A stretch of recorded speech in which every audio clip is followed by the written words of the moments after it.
नमोस्त चर्चरी। सोहम पांड्या आपके श्री चरणों में अपनी शंका रख रहे हैं। जीव और आत्मा ये दोनों एक हैं या अलग अलग हैं? कृपया समाधान करें गुरुदेव। जीव और आत्मा, जीव जिसका जीवन हो उसे अपन जीव कहते हैं।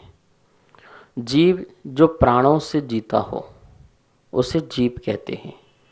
जीवदि जीवदो जीवस्यदि, जो पहले जी रहा था, वर्तमान में जी रहा है और आगे भी जीवेगा, तो उसे अपन जीव कहते हैं। देखिए, ऐसा जो जीव है वो प्राणों के बिना नहीं जी सकता है, प्राण चाहिए। एक इंद्रिय से लेकर के 5 इंद्रिय तक के जो जीव हैं इनको प्राण चाहिए, बिना प्राण के जी नहीं सकते। वो प्राण जो है वो पौद्गलिक होते हैं। उन पौद्गलिक प्राणों के निमित्त से जीव जीता था, जी रहा है और आगे भी जिएगा, उसे जीव कहेंगे। मतलब जो जीवन है उसको जीव कहते हैं। ऐसा बहिरात्मा जीव भी जो है उसके पास भी प्राण है, अंतरात्मा है जीव जो है उसके पास भी प्राण है, और परमात्मा जो है, परमात्मा में कौन से परमात्मा लगाना? अरहंत परमात्मा। जो अरहंत परमात्मा है वो भी प्राण सहित हैं। तो ये सब जीव कहलाते हैं। एक जीव एक दशा हो गई, जीव एक पर्याय हो गई, और आत्मा सबके साथ है। बहिरात्मा, अंतरात्मा, परमात्मा, इन सबके साथ आत्मा। आत्मा स्वभाव है। आत्मा जानना और देखना ये स्वभाव है। आत्मा का काम है जानना और देखना। जो प्राणों से जी रहा है वह आत्मा भी जानता देखता है, और जो प्राणों के बिना है, जो प्राणों के बिना सिद्ध आत्मा है, शुद्ध आत्मा है, ऐसी आत्मा भी जानती और देखती है। जिस समय वो प्राणों से जानता देखता है उसकी अपनी एक अलग दशा है। छद्मस्त काल दशा भी है और छद्मस्त काल से रहित पूर्ण दशा भी है जैसे परमात्मा की। और जो शुद्ध आत्मा है वो स्वभाव जो आत्मा है, पूर्ण स्वभाव जिसका प्रकट हो गया है, कोई कर्म जिसके पास नहीं रह गया है, कर्माधीन नहीं है, स्वाधीन आत्मा जो है वो आत्मा शुद्ध आत्मा है। तो आप देखिए, आत्मा जैसे जल, जल वाष्प भी होता है, जल बर्फ जैसे भी होता है, जल तरल भी होता है। तो जल की 3 स्थितियां होती है, लेकिन जलपना तीनों में है, लेकिन पर्याय दशा तीनों की बिल्कुल भिन्न भिन्न अलग अलग है। ऐसे ही संसार में प्राणों से जीने वाले जो प्राणी हैं, जीव हैं, उनकी दशा बिल्कुल भिन्न भिन्न है, लेकिन जानना और देखना प्रत्येक जीव का अपना स्वभाव है। कौन कितना प्रकट कर पाया है जानना देखना वो एक अलग बात है। छद्मस्त काल का जानना देखना और सिद्ध दशा का जानना देखना एक अलग बात है। तो वह स्वभाव, तो आत्मा को हम कहेंगे स्वभाव, जो सभी जीव में पाया जाता है, जानना देखना वो आत्मा का स्वभाव है। ठीक है ना? तो इस प्रकार से जीव को लगाना, जो संसार में प्राण से जीता है उसे जीव लगाना, और जो बिना प्राण के हैं वो सिद्धात्मा, वो स्वभाव वाली आत्मा, शुद्ध स्वभाव वाली आत्मा समझना। बाकी सभी को पुद्गल पर्याय में जो स्थित हैं वो सब विभाव आत्माएं हैं। पुग्गल कम पदेशठ्यदम तम जान परशमयम, पौदलिक कर्म प्रदेश में स्थित जितनी आत्माएं हैं वो परसमय हैं, और जो अपने ज्ञान दर्शन चारित्र में स्थित हैं वो सभी सौ समय आत्मा हैं, वो शुद्ध स्वभाव है। बाकी सबका पर स्वभाव जो आत्मा का है वो विभाव स्वभाव है। नमोस्त चर्चरी। दीपिका जैन नागौली से आपके श्री चरणों में अपनी शंका रख रही हैं।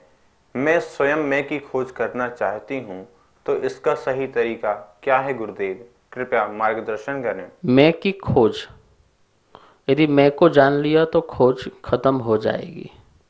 खोज किसकी करते हम खोज पर की करते हैं, पर में लगे रहते हैं, पर की खोज करते रहते हैं। यहाँ पर स्व की खोज की बात चल रही है। स्व की खोज मतलब क्या है? अपने स्वभाव की खोज, अपने स्वभाव को जान लेना ही मैं की खोज है। अभी हम पर भाव में हैं, हम इंद्रियों के माध्यम से जानते और देखते हैं, समझते हैं, तो हम समझते हैं कि ये मैं हूँ, जबकि ये मेरा मैं नहीं हूँ। मैं होते हुए मैं नहीं हूँ, क्योंकि ये विभाव रूप मैं हूँ, स्वभाव रूप मैं नहीं हूँ। स्वभाव रूप मैं का मतलब है जो अपने ही स्व निज भाव जो हैं उनमें रहता है, वो जो है मैं की खोज कर सकता है। तो मैं जैसे कि आपने बोला कि मैं आत्मा को जानता हूँ, तो मैं और आत्मा कोई अलग चीज़ नहीं है, ठीक है ना। ये आपके शब्द भेद अलग अलग हो गए हैं। आत्मा और मैं एक हूँ। उस आत्मा का जो ज्ञाता दृष्टा जो स्वभाव है वही मैं हूँ। जो चैतन्यपना है, परम पारणामिक भाव है, वह मैं हूँ। मैं जो हूँ किसी प्रकार का मोह करने वाला नहीं हूँ, किसी प्रकार का सुख दुख करने वाला नहीं हूँ, मैं किसी प्रकार का कर्म करने वाला नहीं हूँ।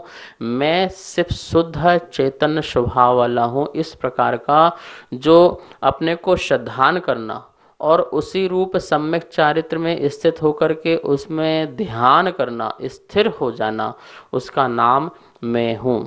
अब देखिए, अपन बोलते हैं मैं आँख से परमात्मा को देखता हूँ, तो आँख तो मैं नहीं हूँ, और परमात्मा को देखता हूँ तो परमात्मा भी पर हैं, स्व नहीं है। और देखता हूँ, जाननहार हूँ, जो है वह मैं हूँ। इस बात को यदि हम अच्छी तरह से जान लेते हैं, अनुभव कर लेते हैं, तो हमारी मैं की खोज पूरी हो सकती है। नमोस्तोचर श्री वीरेंद्र जैन कश्मीर से आपके श्री चरणों में अपनी शंका रख रहे हैं। कर्म तो अचेतन है, तो फिर उसे कैसे पता कि हम पुण्य कर रहे हैं या पाप कर रहे हैं? कृपया समाधान करें गुरुदेव। बिल्कुल निश्चित ही कर्म जो है अचेतन है, ज्ञान शून्य है, और उसको ये भी नहीं पता है कि सामने वाला व्यक्ति पुण्य कर रहा है या पाप कर रहा है, गीत गा रहा है या गाली दे रहा है, उसे क्या पता, क्योंकि वो तो ज्ञान शून्य है। मैं ज्ञानवान हूँ, मुझे पता है, और मैं ज्ञानवान हूँ, मुझे पता है और कि मैं क्या कर रहा हूँ, गीत गा रहा हूँ या गाली दे रहा हूँ। देखो, जब गीत गाते हो तो आपके भाव कैसे होते हैं, और जब आप गाली देते हो तो आपके भाव कैसे होते हैं। गीत गाते समय आपके प्रति आत्मा की जो वाइब्रेशन है वो अलग होती है, और जब आप किसी को गाली देते हो, गुस्सा करते हो, तो आपकी वाइब्रेशन बिल्कुल अलग हो जाती है। तो उस वाइब्रेशन से जो ये संसार में कार्बन वर्गणाएं ठसाठस भरी हुई हैं, और जिसमें साता रूप भी भरी हुई हैं, अशांता रूप भी भरी हुई हैं, शुभ रूप भी अशुभ रूप भी, इस प्रकार की वर्गणाएं पूरी ठसाठस जो हैं इस संसार में भरी हुई हैं। जिस प्रकार से आपकी आत्मा का वाइब्रेशन होता है, उसी प्रकार की कर्म की लेयर जो है वो आपके आत्मा से आके चिपक जाती है। चिपकना मतलब आपके आत्म प्रदेशों में ठहर जाती है। यदि आप किसी पक्षी को दाना डालते हैं तो उस समय आपको क्या अनुभूति होती है? किसी गरीब पर यदि आप उपकार करते हैं तो आपको कैसी अनुभूति होती है? मुनिराज को आप आहार दान देते हैं तो उस समय आपको कैसे आनंद की अनुभूति होती है? और फिर यदि आप किसी प्रकार से गुस्सा, लड़ाई झगड़ा, बेमनस्ता, राग द्वेष ऐसा काम करते हो तो आपको कैसी अनुभूति होती है?